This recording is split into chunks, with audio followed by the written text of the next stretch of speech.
Hello and welcome to today's micro learning lunch and learn session, understanding personality styles. I'm glad you're here. My name's Paul Puckridge. My email address and phone number are on the screen, and if I can assist you or your colleagues after this session, then please reach out to me. If you're ready, then let's go. I want to start with a quote by British entrepreneur Sir Alan Sugar. I love this. Personality has the ability to open doors, but character keeps them open. How true. Even though today we're talking about personality and understanding personality styles, remember that it's your character that really determines how high you climb in an organization and how far you go. Understanding your personality will help you become more self-aware, and learning about your colleagues and your customers will help you become more socially aware. Before we start today's session, have you made the time to take your behavioral profile assessment yet? If you haven't, could I suggest you press pause or come back to this session, go and take the profile, and then come back to watch the training. The reason is that what I'm about to share with you is going to be more helpful if you've accessed the DISC behavioral profile. I'm assuming you have, so let's keep going. Have you ever asked yourself this question? Why do I think and behave the way that I do? Or how about this? How can I connect with and understand my customers better? Or how can I resolve conflict faster and easier with people in person or even on the telephone? Or what about this question? Why are some people easy to talk to and others not so easy? If you've asked yourself these questions in the recent past, I'm glad you have. This indicates both a level of personal and social awareness. And this is what we're doing here today. You see, from the dawn of man's history, and I use the term man to describe men and women have tried to understand what makes us similar and what makes us so different.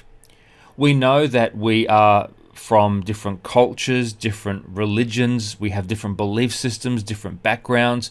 We even look different. Some of us have different colored eyes, different colored facial features. We're very different in many, many ways, but as you're about to learn today, we're also very similar in a lot of ways. You know, a question that has been on the minds of many people for certainly the last few hundred years is, are we children of nurture, or are we children of nature? How much of you is your DNA? In other words, you today as an adult are here because of the genetics of your parents and grandparents. And how much of you is here today because of the way you were brought up? Out of 100%, what do you think? Is it 50-50? Is it 60-40? Is it 70-30? That's an interesting question, isn't it? How much of us is based upon our genetics and how much of us is based on our upbringing? Well, of course, both do play a very important part in who we are. Way back 2,500 years ago, the Greek philosopher come modern psychologist and medic Hippocrates was one of the first people to try and codify personality. In other words, what makes us similar and what makes us different. Now, as a young boy, and there is Hippocrates in the local village, he observed human behavior. I'm not sure about you, but I love observing people. If I go to a cafe or walk down the street, I love watching what people are doing and how they're communicating. Sometimes we can learn a lot about other people simply by observing body language. Have you ever noticed that yourself? And Hippocrates observed people, and he made a discovery. And that is that even though he was taught that the Greeks were the superior culture, he could see similarities and differences between old and young, between different religious beliefs, different cultures, different levels of education. In other words, he had a theory that personality transcended all of those things that tried to keep us apart. And he came up with what we now know as the four humours. Hippocrates believed that human beings could be identified in four major groups. And this theory held true for a couple of thousand years. And it wasn't until the 1920s when the Swiss psychiatrist Dr. Carl Jung revisited the theories of Hippocrates, which were 2,500 years old. And what Jung discovered was that Hippocrates was actually pretty close to the mark. And Jung supported the fact that although as humans we're all very complicated and different, there are four basic behaviours that we can find in almost everyone. He referred to them as thinking, intuition, sensation, and feeling behaviours. At about the same time as Jung was working on his theories in Switzerland, there was an American psychologist from Harvard, Dr. William Moulton Marsden, working on the same ideas. And Moulton Marsden's work helped produce what we now call the DISC behavioural profile, which is what we use in our organisation to help people understand themselves and others. Now, what makes Moulton Marsden such an interesting character is his other inventions and discoveries. So he was the first person to invent what we now refer to as the polygraph machine or the lie detector. We have him to thank for that. But what you may not know is that another one of his great creations was Wonder Woman. If you ever go to a comic shop and find a Wonder Woman magazine, you will see on page 1 or 2 the attribution to Dr. William Moulton Marsden as the creator of Wonder Woman. Pretty fascinating for a Harvard psychologist. All right, so I'm assuming you've taken the profile, and it may look something like this.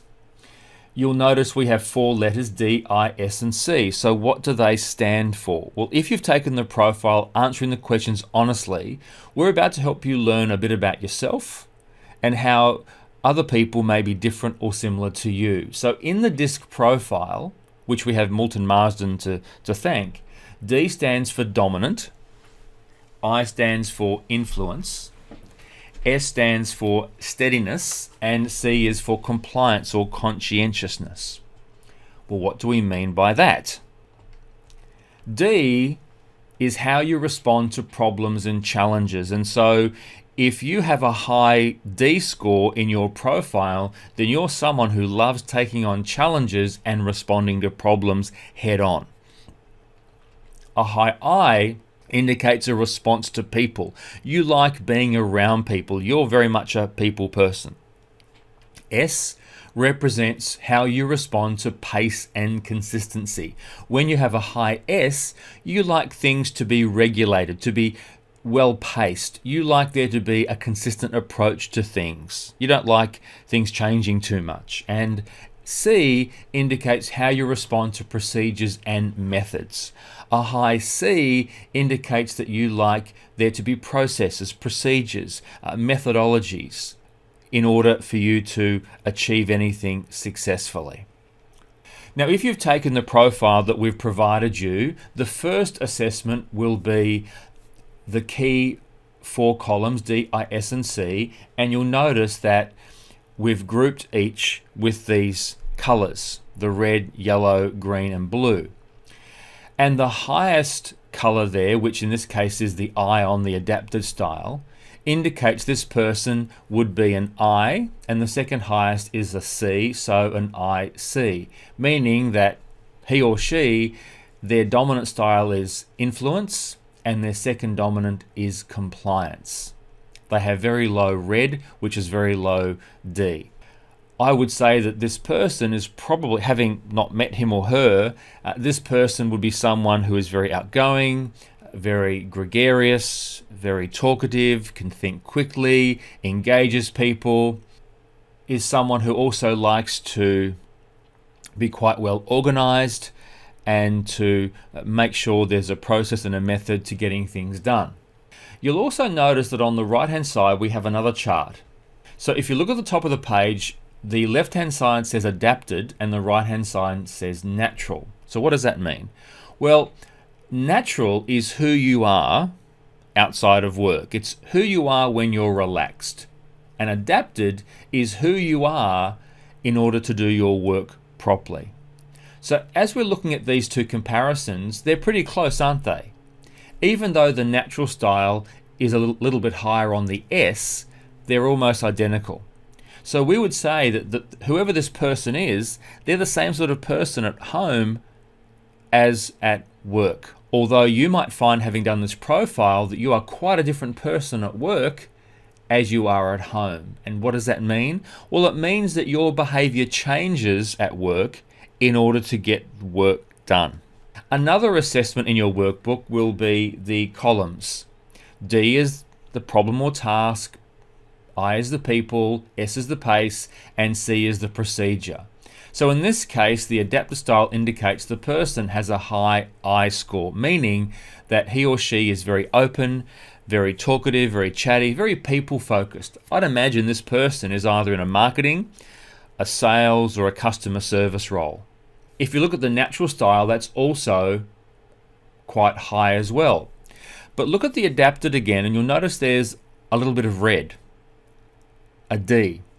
So this indicates that this person at work is becoming a bit more task focused. I would imagine that he or she has KPIs they have to achieve. So at home, they don't have KPIs, they're more relaxed, but at work, not only are they very people focused, they're also very task focused as well. And I would imagine this person is probably in some sort of sales role or engagement role with customers. If we think about the gap between 100%, the I here is 100%, meaning they very much are a people person. Whereas the D is at 80%, they're also high D, but not at the same level. And that's what this score might look like. So at work, the person is high I, high D. At home, high I. You'll notice at home though, this person has low levels of D, of S, and of C. But at work, they're higher. What does that mean? He or she is adapting themselves to be more task focused, to also be more people focused in order to do their job properly. Just notice the difference there. The other observation I would make is that this person is probably under a little bit of stress.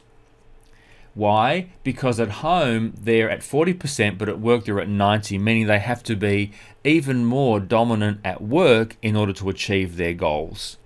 I don't have time to go into all the detail right now, but certainly interpreting these charts is fascinating and can really help people learn about themselves a lot. So let's go back to the 4 styles and go a little bit deeper. The first thing that we can do is divide this chart into 2. So we have dominant and influence, and compliance and steadiness. So D's and I's are people who are more assertive. That's how we can identify the D's and I's together. They're more assertive people, which means the C's and S's are less assertive. So the one thing that will make these 2 groups different are D's and I's are more assertive, C's and S's are less. What does that mean exactly? Well, to be more assertive, to be a D or an I, means that you probably move and act quickly.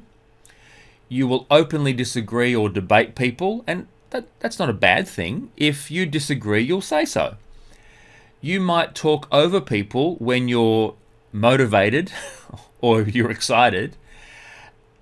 Being more assertive means you usually make stronger eye contact and you have more structured body language.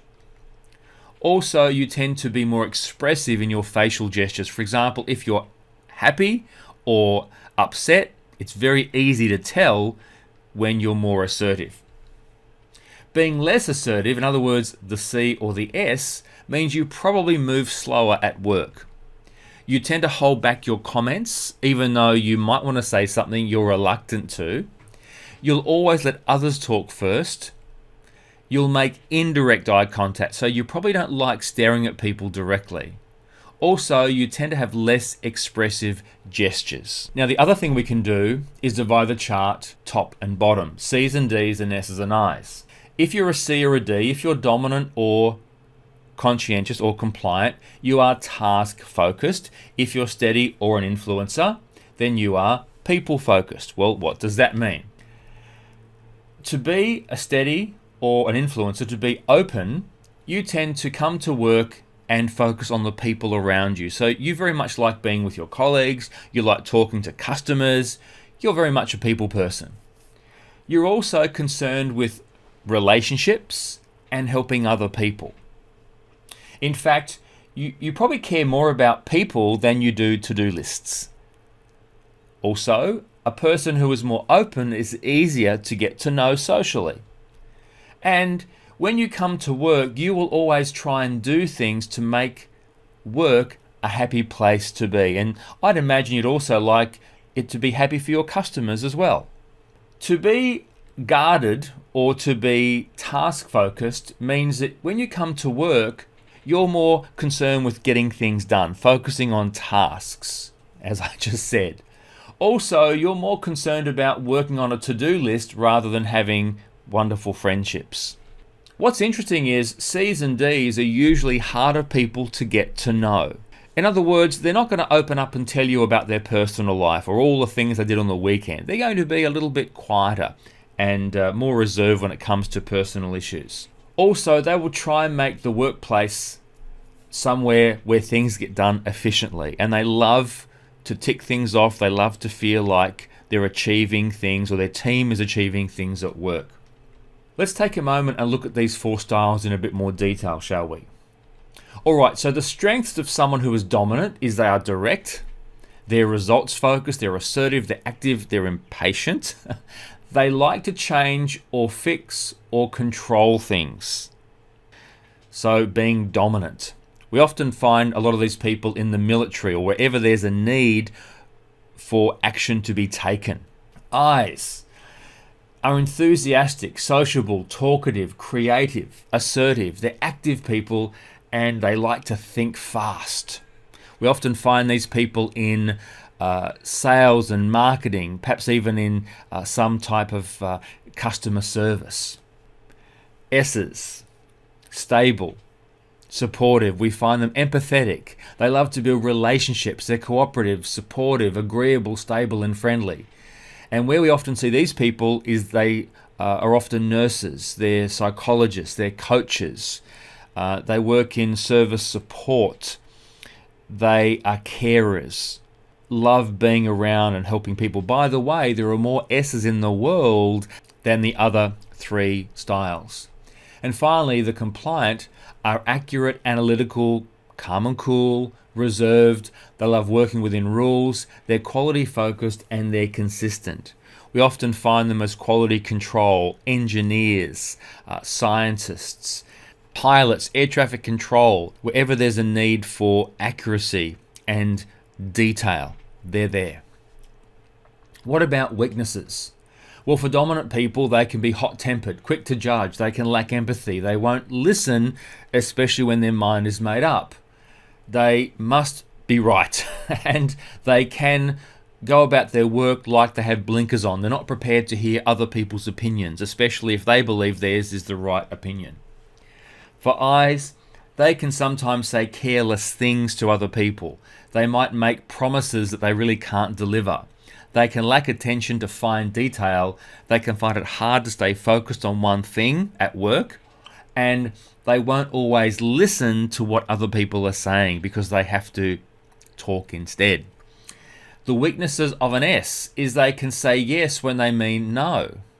They won't always speak up, even when they know they should. They will passively resist change. They wait for others to take control, and they can dawdle, which means go slow, and show little drive or initiative. At least that's the impression that they can give. And for the C, they can overanalyze. They are perfectionist, anal retentive. They find it very hard to handle ambiguity. In other words, if there isn't a yes or a no, they're really not quite sure what to do at times. Also, they tend not to enjoy social interactions or sharing or talking about touchy-feely things. So we can see that every one of these styles has strengths and has weaknesses. Let's talk about typical personality challenges. So why is it there are some people in our working life or even our personal life that we struggle to work with really well? This is only a short session today. Normally this takes me a whole day to go through when I'm running a one-day program. But let me just say this. If there were ever going to be people who would clash, usually it would be the S's and the D's. Or it could be the I's and the C's. The question is why? Well, let me just go back for a step. Well, firstly, D's and S's are completely different. They are completely different. They see the world completely differently. For example, the D, or the dominant person, takes charge, takes control, takes no prisoners, whereas the S is very consultative. Give an example of leadership styles. The D leadership is the person who leads from the front, who makes the decisions, who says, follow me. On the other hand, the steady leader says, where do you think we should go? Let's go together. Whereas the D prefers doing things by themselves and you have to keep up. The S says, let's all do it together and achieve success as a group. D's can be very politically incorrect. S's are always politically correct. D's can be very empathetic. Funnily enough, often in life we are attracted to people who are opposite who we are. It's very common to find a D and an S in a relationship. In a team, they can work really well together if they understand that in actual fact, their personality complements each other. But if they don't understand that, they can drive each other crazy. Likewise, the I and the C. Influencers are big picture, big personality. The compliant people are small detail and don't want the limelight. Influencers are glass half full. Compliant people are generally glass half empty. Influencers are very comfortable standing up and being in charge or taking the lead or being inspiring. Compliant people are very happy to be by themselves and let someone else take the lead. Influencers are big picture, compliant are small detail. Influencers will always try and see the good. Compliant people will often see what's wrong. Once again, if you don't appreciate this, you can drive each other crazy, but together you can achieve more than you probably could have individually. So just be aware in a team that you will have these 4 styles, and to recognize that you actually need each style to make a team successful. As we wrap up today, I encourage you to learn more and read through your personal DISC profile. If you'd like more resources, feel free to contact me. I'd love to help you. I hope what we've done today has opened your eyes up to what DISC is all about, and really, we've only scratched the surface. If I can assist you, please reach out to me. It would be my pleasure to help. Until we talk together again, thank you for watching. I hope you've learned 1 or 2 things today, maybe more. And until we talk together again, I wish you every success.